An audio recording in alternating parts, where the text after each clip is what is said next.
Hi friends, healthy and tasty బెల్లం పాయసం ఎలా తయారు చేసుకోవాలో చూద్దాము. ముందుగా నాటు బెల్లాన్ని అయితే తీసుకొని పొడి చేసి రెడీగా పెట్టుకోండి. ఆ తర్వాత ఒక పెనం పెట్టి అందులో కొంచెం నెయ్యి వేసి, నెయ్యి వేడయ్యాక అందులోకి జీడిపప్పు ఇంకా ఎండు ద్రాక్ష వేసుకొని బాగా ఫ్రై చేసుకోవాలి. మీ దగ్గర బాదం ఉంటే బాదం కూడా ముక్కలుగా కట్ చేసుకొని వేసుకొని వేయించి రెడీగా పెట్టుకోండి.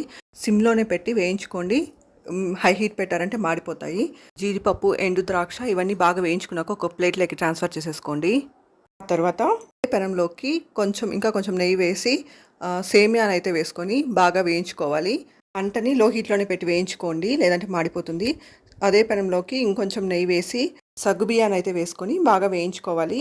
సగ్గుబియ్యం బాగా వేగాక సగ్గుబియ్యాన్ని ఒక ప్లేట్లోకి ట్రాన్స్ఫర్ చేసేసుకోవాలి. ఒక వెజల్లో వాటర్ తీసుకొని వాటర్ని అయితే బాయిల్ చేయాలన్నమాట. వాటర్ని మరిగించాలి.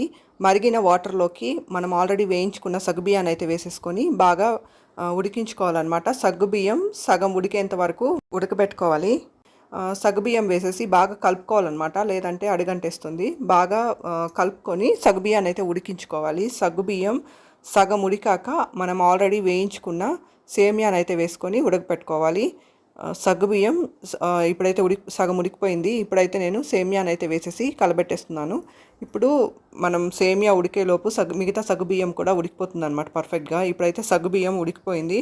వేడి చేసుకున్న పాలను మనం ఉడికించుకున్న సేమియా సగ్గుబియ్యంలోకి వేసి కలిపేసేయాలన్నమాట. ఇలాచిని కూడా దంచి వేసేసుకోవాలి. ఇవంతా బాగా కలిపేసుకోవాలన్నమాట. ఆ తర్వాత మనం ఆల్రెడీ కరిగించిన బెల్లం నీళ్ళని అయితే ఇందులోకి వేసుకోవాలి.